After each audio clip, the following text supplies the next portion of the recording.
I'm feeling very sympathetic towards Jennifer here. If somebody asked me the question they just asked her, if it was to get attention for the provincial government of Nova Scotia to do something, for me, example, I am different than her in the sense that I am a strategic, conscious culture repair. But I'm also a systems thinker. So decisions come naturally to me, 99% of them. But none of the decisions are based on one factor. They're all multi-factor decisions. So of course for me, it would be. And it would be to get the attention of not just, let's say, the British Columbia government or Canadian government, but it'd be to actually be successful at what I'm trying. So both. Here's what I mean. It's not like, oh, you get the attention and then they change something after you're dead or in 10 years or whatever. It's like when you're suffering, it helps to get the attention of the government that they should have given you before because you went through the proper channels. And it's not your fault that public servants don't escalate it to the government, right? If the radio is involved, it's because governing failed.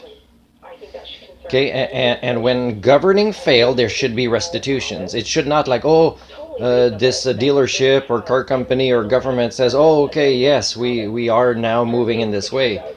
But the thing is if they can't prove what the person suffering proves, like that email was sent, there was even responses, and there's a signature that letter was received, then the government should give compensation because they failed in governing.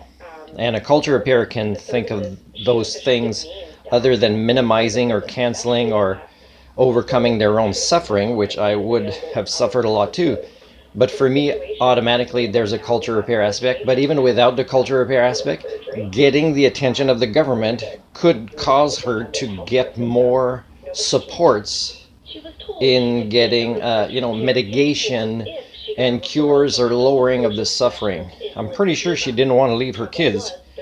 But she also, as a good mom, felt for her kids. It was causing them trauma that governments weren't governing, or that doctors weren't understanding the concept of the Hippocratic Oath enough to actually make phone calls to the government.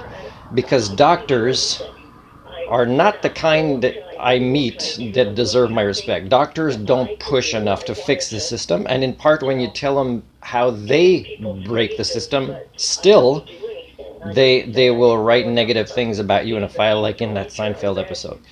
So again, when it's discovered and changed later, go find out which doctor didn't follow the Hippocratic Oath and which journalist didn't cover this story.